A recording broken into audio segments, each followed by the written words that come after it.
Thanks, David. I'm Bob, and I'm an alcoholic. When I'm not going to read every single word. Thought about it, but one of my favorite jokes is when somebody pulls out a whole sheet. I've taken a few notes. When David asked me a couple of weeks ago if I would speak at his anniversary meeting, I was really, truly honored. I wondered, I knew sort of what I would say. I've kind of been living with my story for a number of years. And there's really, even though I'm not sure how interesting or entertaining it is, there's, kind of a lot of twists and turns, as David has already suggested. But I wasn't exactly sure if it was the right thing to do at this time. As most of you know, there's a certain kind of schizophrenia to my history with this program. And I'll go into that in a little bit more. But the first thing, my first response, which already I think was a good sign for this time, is that I thought, let me talk to my sponsor about that and see what he thinks. And lo and behold, he did not let me off the hook. He said that he thought that would be a good thing as long as I wanted to do it.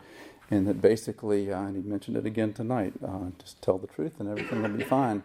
Your story is your story, and I know it'll be good for me to say it, and there might be something in there that other people can identify with. I'm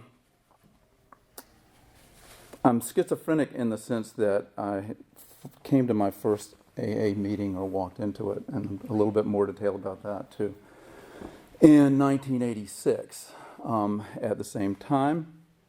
And I probably came to this group the first time, probably, I don't know, maybe 5 years ago, more or less. I don't remember the exact month.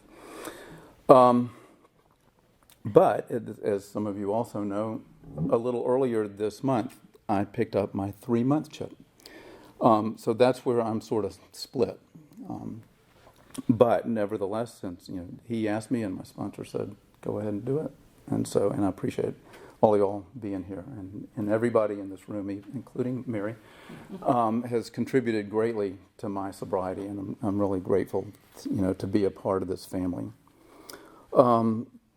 So my sobriety date is July 11th, 2013.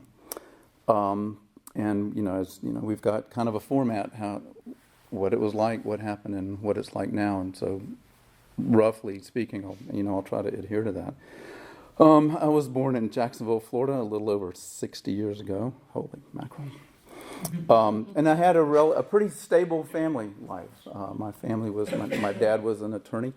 My mom, by the time I was born, wasn't working outside of the home.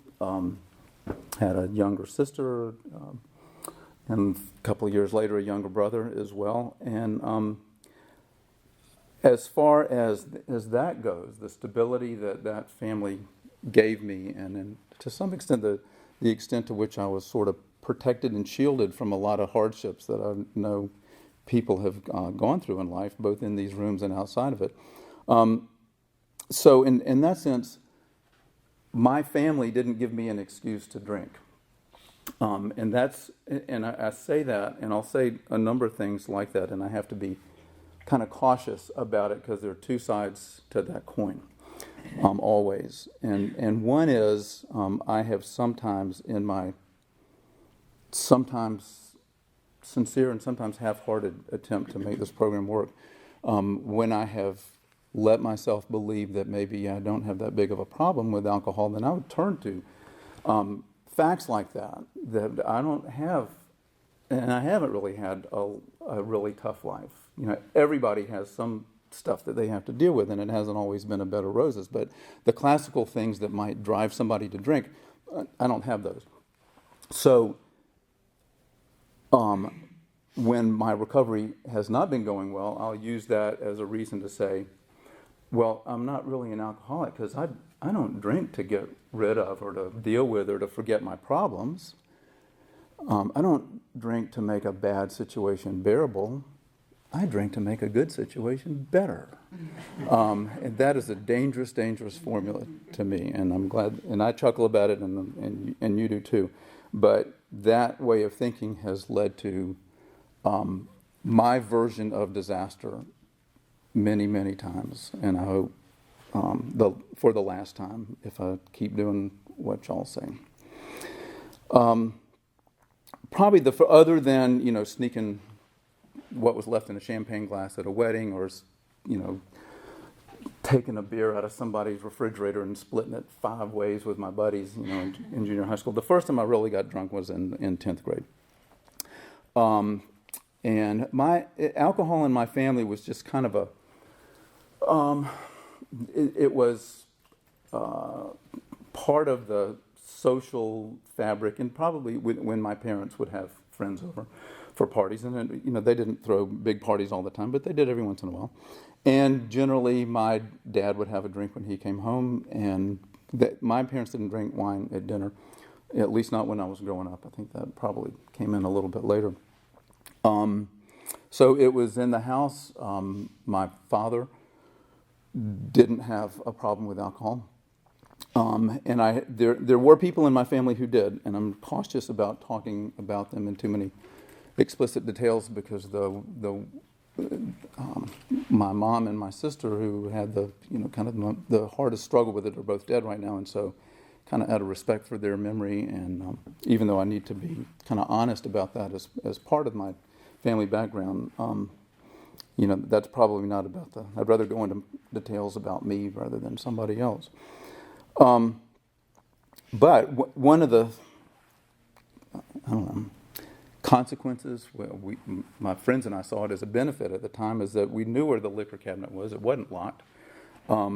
There was enough in there that we thought, at least, that if we took a bottle of Canadian Club out of the cabinet and poured it into ices, which is a terrible, terrible combination, but it'll make you drunk, we wouldn't get caught, or it wouldn't be noticed. And to some extent, that was really true.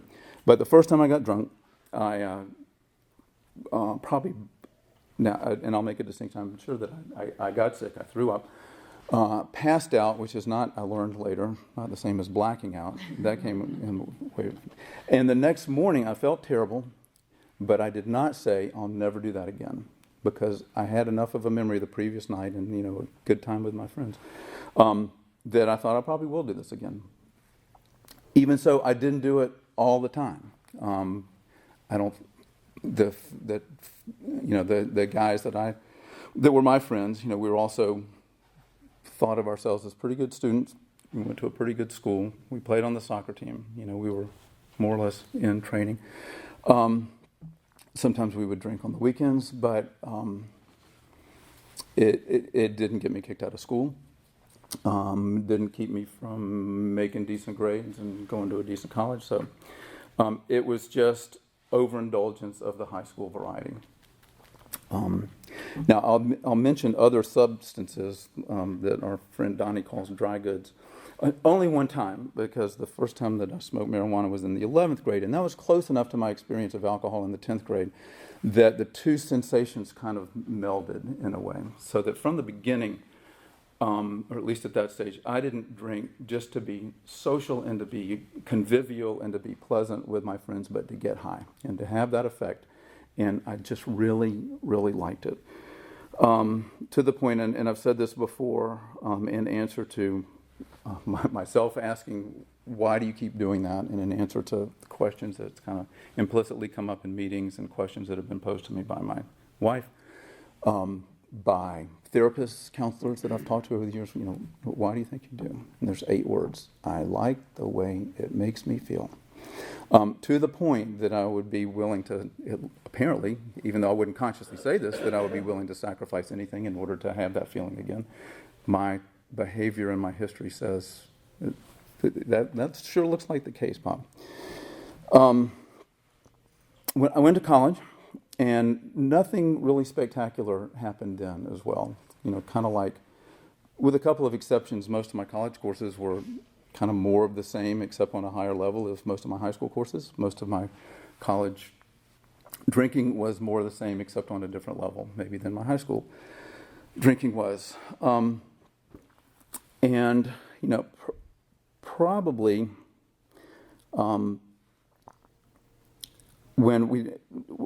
I think one of the, I don't know if it was really a turning point, but something that I thought, in that in my in phases of romanticizing the past, a key moment for me and my closest friends, and as a matter of fact, the woman who ultimately became my wife was part of this group, is our junior year. A bunch of us with a professor went and were able to spend the year in France, and I was very fortunate to do that, and even though I got grades, I think fortunately for most of us, they were pass-fail grades for academic work, as much as I did that year. It was also the kind of education that a little Florida boy gets when he lives in another culture and his mom and dad aren't there, and there are no cell phones. I talked to him on the telephone 3 times during the year. Otherwise, we were on our own. And there were times, I'm sure, that all of us, including me, overindulged and drank too much and didn't make it to our French classes the next day. But again, and again, not to make excuses for myself or to think that I'll ever be able to recapture that, the problems that I got into were the times that I just drank too much. And there very well could have been, may have been somebody who had a little bit more expertise than most of us did in 1973 and 74, could have spotted signs of incipient alcoholism. It didn't seem that way to me or to any of my friends or anything. Here's what's dangerous about this. That was probably the closest, that because of this close group of friends that we had. And if we had dinner, we had wine with it. And in fact, there was one little field trip that the college that we were attending set up for us, where we went to this little town that was on the coast, and they were famous for their mussels. And in the town square, put these big grills over coals in the middle of the street, and we're grilling the mussels, and it was delightful. And people in the town were coming out. The gendarmes were coming out and filling up our glasses with more wine. That was, in some ways some pleasant memories, but also for me dangerous memories, because I have not been working the program, and when I've gotten to points where I persuade myself that I don't really have a problem, that I can control my drinking, that it was a good thing, that it was a pleasant thing, that it had to do with friendship, that it had to do with enhancing a good time. That's the kind of situation that I romanticize, and that I, deceive myself into thinking I can recapture. But of course, that was, what did I say, 72, 73, do the math, 40 years ago? More, yeah. Yeah. And, there was a relatively brief period, I think, a couple of years after that I might have been able to drink that way with my wife, with our friends. But there have been so many years of way different kind of drinking, and that is truly my characteristic way of drinking, that's so far away from that. And that's the part that I need to know. It was as irretrievable and as much of a fantasy as if I thought I could go into a Roadrunner cartoon and escape from Wile E. Coyote or something. That's how impossible it is for me to recapture something like that. And so I don't dwell on it, and I hardly ever think about it, thank goodness, except for the sake of telling the story and raising for myself a red flag if I ever start to let that creep in as a possibility again. Not too many years after graduated, we were married. My career was starting. This will be kind of funny. I think in some ways, I was too busy with a new marriage and with a new career as a high school English teacher in an all-girls school, as a matter of fact, with 41 little girls from grade 6 to grade 12. It was a small school. I was the English teacher and one of the French teachers in the school. And, it kept me busy, and I liked it. I was kind of learning how to teach by being thrown in the pool or jumping in the pool. But that expression, too busy to drink, that within the recent 5, 10, 15, 20, however many years, I would never have been too busy to drink. There always would be a way, almost always. And the times that, for one reason or another, I couldn't get something to drink when I needed it, it was a scary night, and I would make darn sure the next day that I would, even if I knew that, even if I wasn't going to be able to drink that night, I would have that bottle ready for when the opportunity presented itself. Again, should have been a big red flag. A couple of instances or images from those kind of the early years of my marriage and career do come back, and I think they're important for me to remember. One is there was a time, and again, I think, as I've said, I wasn't drinking every day. Maybe that doesn't necessarily mean that I wasn't drinking alcoholically, because there were occasions that I really would go off the deep end. And one of these, I guess I'm lucky that I didn't get fired, but it was at a faculty party.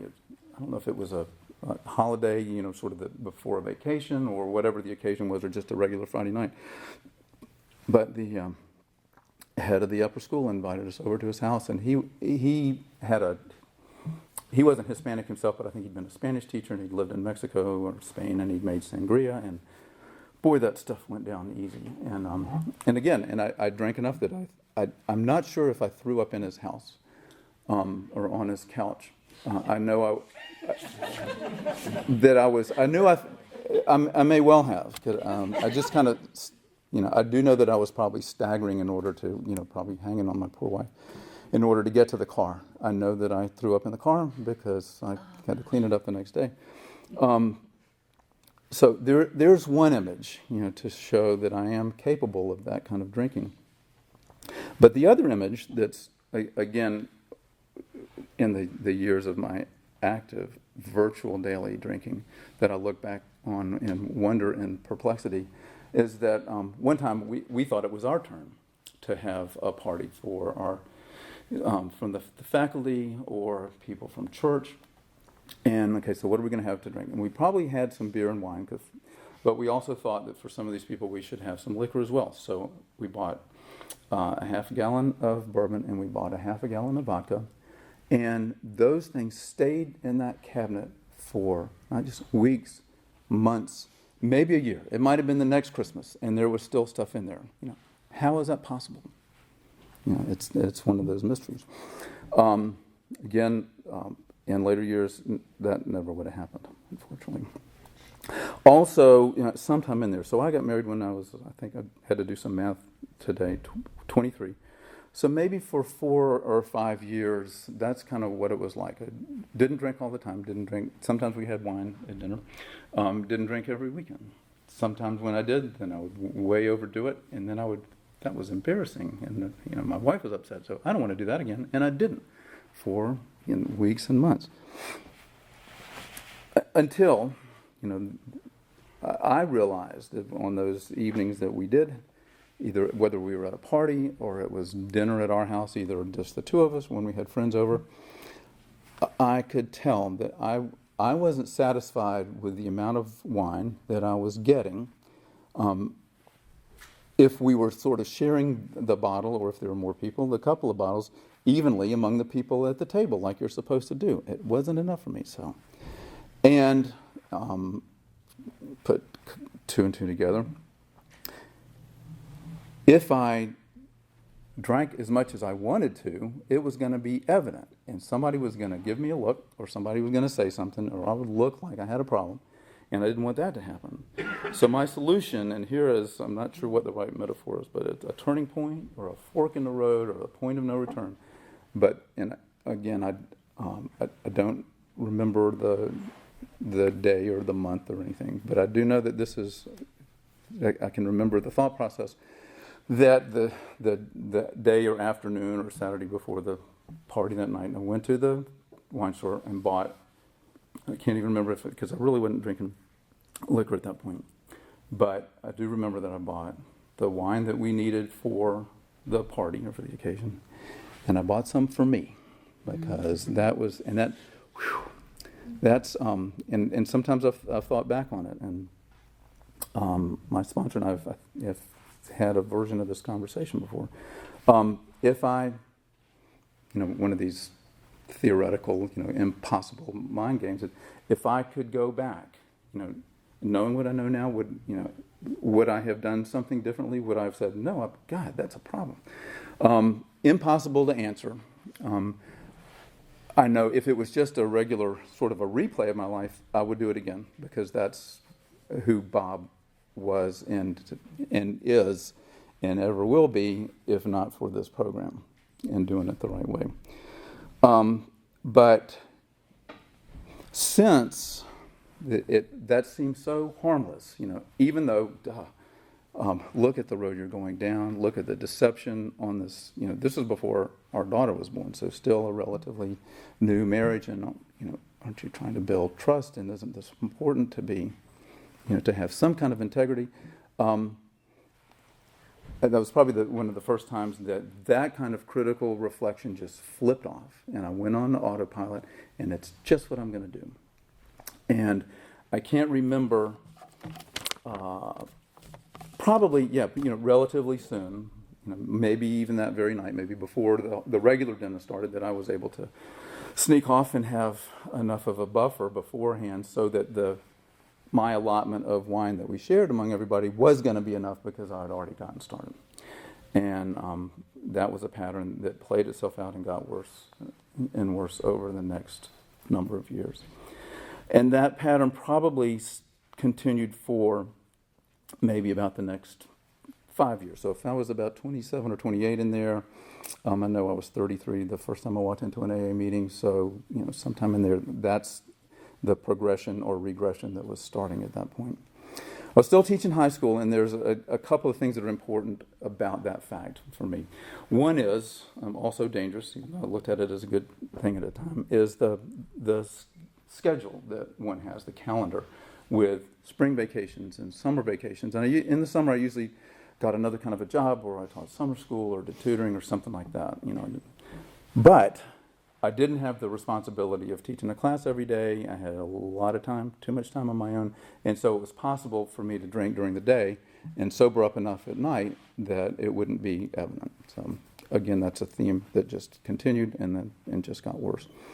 The other thing that happened during my years as a high school teacher is what I hope that high schools are doing a better job, and I'm sure that they are, about drug and substance abuse education than they did in those days.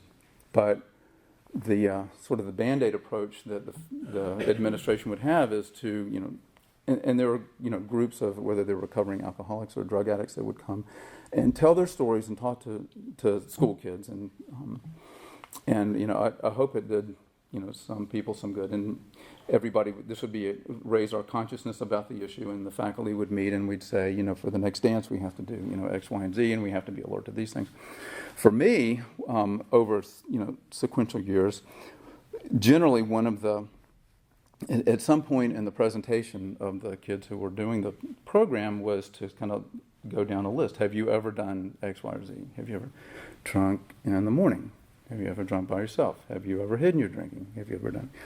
And, probably with successive years, I would be able to say yes to more of those questions. But for one thing, I was a grown-up. I was a teacher. This wasn't drug rehab or alcohol awareness for me. It was for the kids.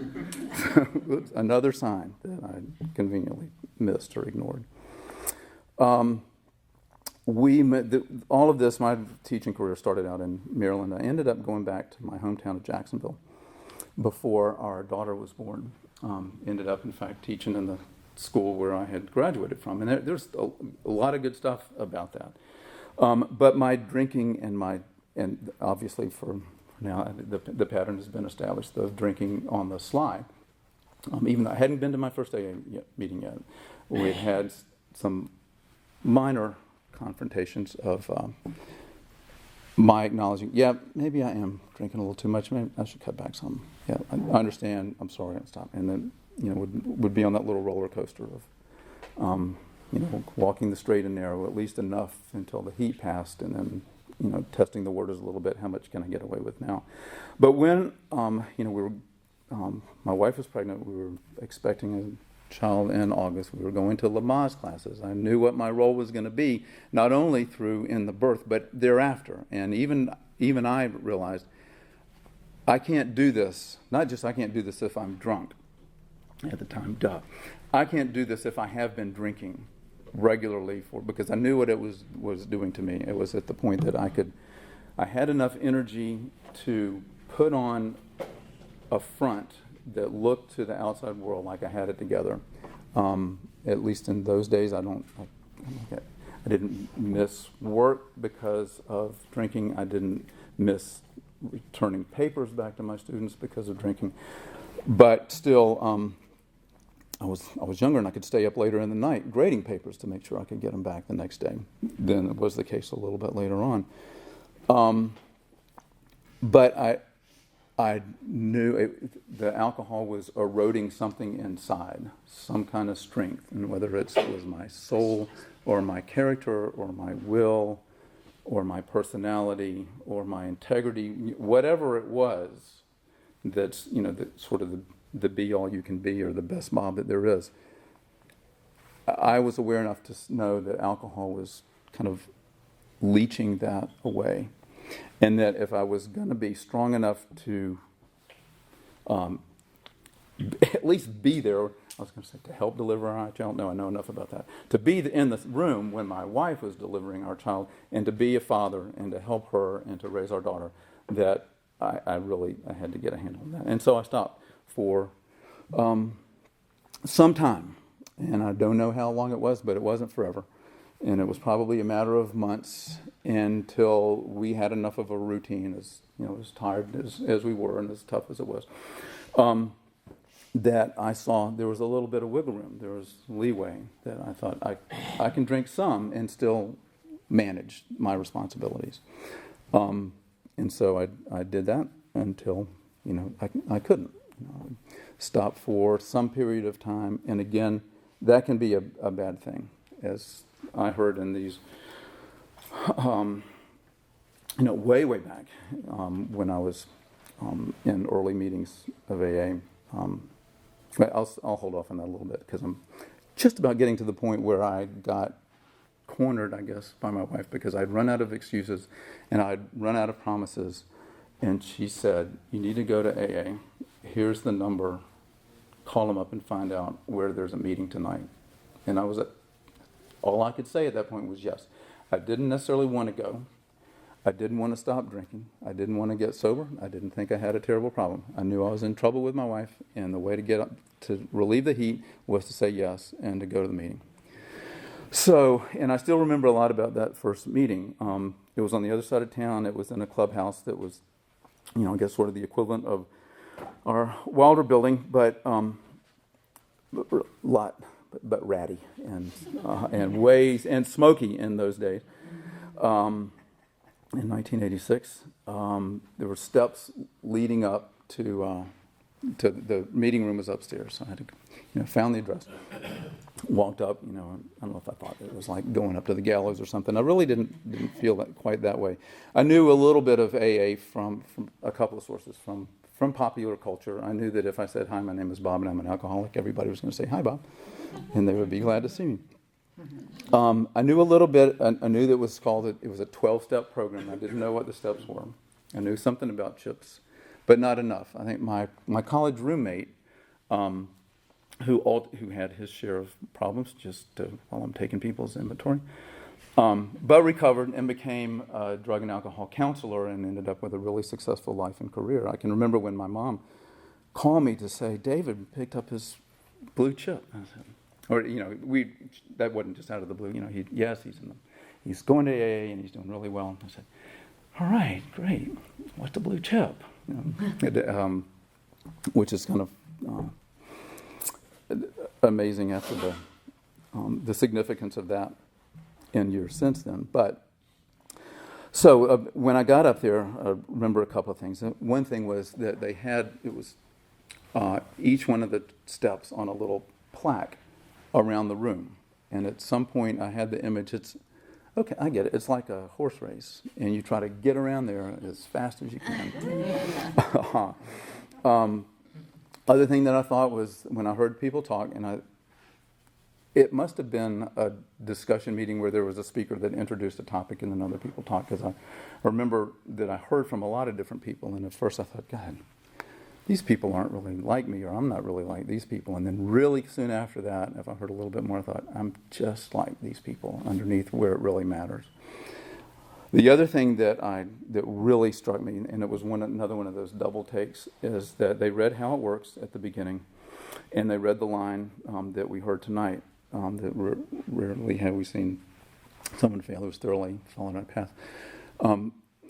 But there are those who don't, those who seem to be constitutionally incapable of being honest with themselves. And so I thought, God, that's not a problem. Wait, that's exactly what the problem is.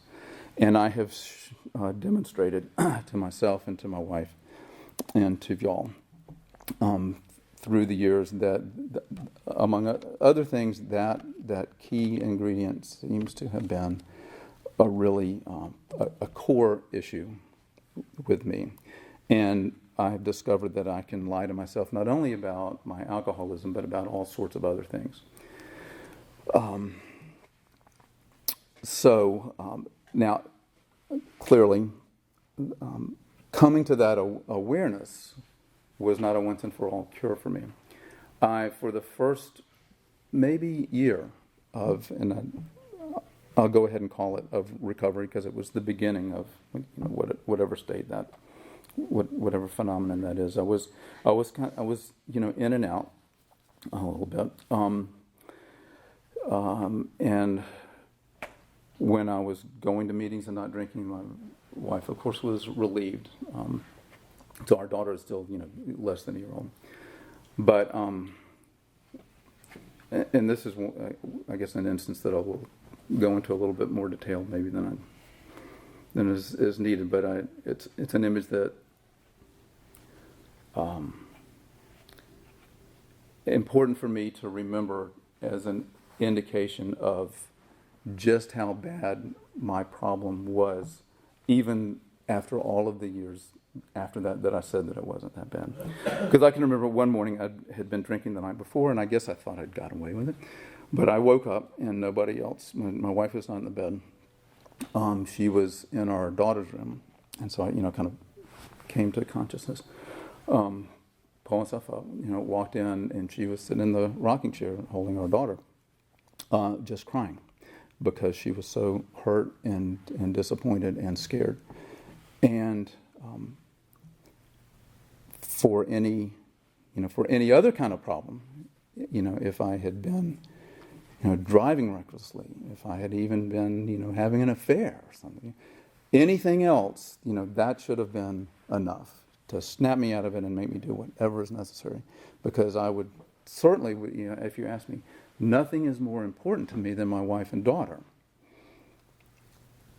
But what my story has shown me is that accept my right and my ability to have a drink of alcohol when I want it. And, and this was that truth about what it was like then was, again, in 1986. And I haven't run out of things to say. I've just run out of paper to write notes on. But that image and that moment was enough, at least, to get my attention, to put together, probably about 3 years of going to meetings, having at least a temporary sponsor. That's another theme that I'll say a little bit more about. And staying sober, and doing well in my job, and doing well with my family, and In fact, and even decided I was at the point that I wanted to. I taught high school for a while, that I thought I might want to go back to graduate school and ultimately and get a doctorate in English and teach at the college level. And lo and behold, I was accepted to Chapel Hill, and we moved to that town, and I started in that university. And when I first got here, I did go to, went to a couple of meetings, did not get a sponsor, did not drink for probably again another 2 or 3 years, and again, was too busy with the move and with a new graduate program to drink, and it didn't seem to be a problem. It wasn't on my mind until it was, as is always the case. And from then until about 3 years ago, I guess, the pattern, which is kind of boring, but it's what my story is, and cumulatively, I guess it's brought me to the awareness that I have today and to where I am today, of not drinking, coming to meetings, considering myself a member of this fellowship, thinking that I was working the steps, making some progress along with those steps. I've also said in here that one litmus test, though, is that I've never, I've started a couple of 4 steps, but never finished one. And one of the first guys that I got to know way back in Jacksonville, Florida, the first year that I was sober, as soon as he got to me, he said, "You're going to have a problem with that 4th step." And for him, it wasn't just because of whatever hesitancy I might have had about being honest with myself and sharing that with somebody else, which I have to acknowledge is probably still is some kind of anxiety. But he said, "You're going to want it to be a literary masterpiece, and you're not going to be. You won't just sit down and write it and get all that crap out and move on and start to to have a serious recovery." And again, as even though I acknowledge that he was probably right, then that wasn't enough to make me still follow through. So again, that's the sort of roller coaster of putting together a couple of months or a couple of years of sobriety and things going on an even keel, and then persuading myself that, and I think I don't even think I would let myself say, "Bob, you're not an alcoholic," or "You don't have that much of a problem." But I think the way that the idea formulated itself in my head was, it's not going to do that much damage, or it's not going to be that bad, or I can control it. And however many variations there are of controlling drinking, I think I've tried them, and I can't.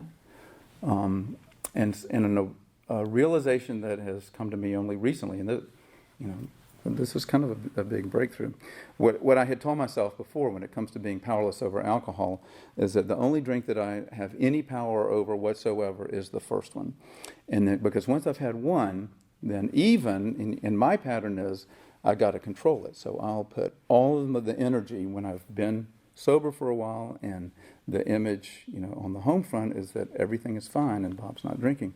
Then an opportunity will present itself, and I'll somehow manage to get a bottle and have just a little bit, a couple of drinks to sort of get on that little cloud and kind of coast on through, and it'll be fine. And then the next I'll say, "See, I can do this." Mm-hmm. And as somebody told me, and I can agree with it in my head, but I haven't always internalized it, and again, it's probably pretty specifically directed because this guy knew me well. He said, "Bob, the worst thing that can happen to you when you take a drink is nothing.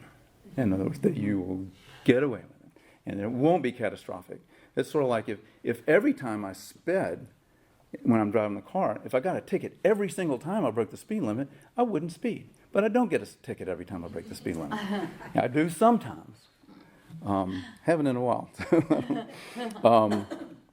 And the same thing as I have told myself is true, and my twisted way of drinking and starting to drink again makes it so, the first day or night, and maybe the second one, because maybe the next night I wouldn't drink at all. because I knew, and I wouldn't be anxious about it because I knew I've got the stuff, and when the occasion presents itself, I'll be able to drink, and I'll be okay. And that's never lasted for more than a week.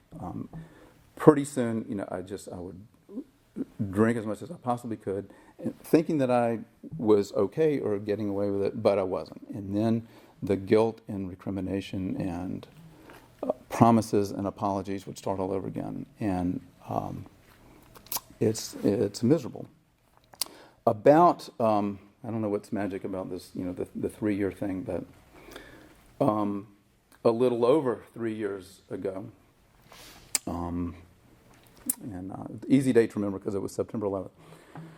I came and picked up a white chip in front of this group, and it was really hard, and it was kind of humiliating, but I felt lots of support from you guys. And I had asked, I had already asked before that my sponsor if he would be my sponsor, and he agreed, and I thought from what I'd heard in the meetings, he really had a lot going. He had good sobriety. We were on the same length about a lot of stuff, and I was really grateful that he was willing to do that. But I was about to say for whatever reason, for the reason that I'm an alcoholic and I was lying to myself about my ability to control my drinking. When I started heading down the path of picking up that other drink, I didn't call him. I have no idea what I was thinking. Again, I think it was another moment where I just flipped off any kind of reflection, and I went on autopilot, and I drank, and I got in trouble, and I came back, and pretty seriously for close to 3 years, maybe 2.5, was a more regular participant in this group, and it was important to me, again, until it wasn't. And what I'm doing now, I see the clock on the wall, so I'll try to, I don't want to skim through the last part just to miss anything that's really important. But here's what's really important. And my sponsor, God love him,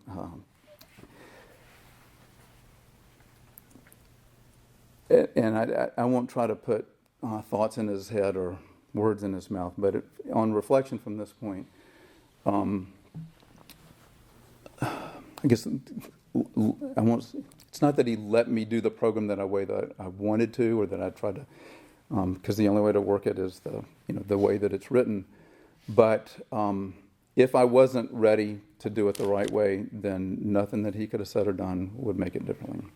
And this time, thank God, he took more initiative than he had in the past. And when I told him earlier in the summer that, as a matter of fact, I had been drinking again and been going on for a little while, and again, I hadn't told him, instead of throwing me out with the bathwater, he made a suggestion about getting together on a regular basis every week as a kind of an enhancement to this group, and really, really going through that book.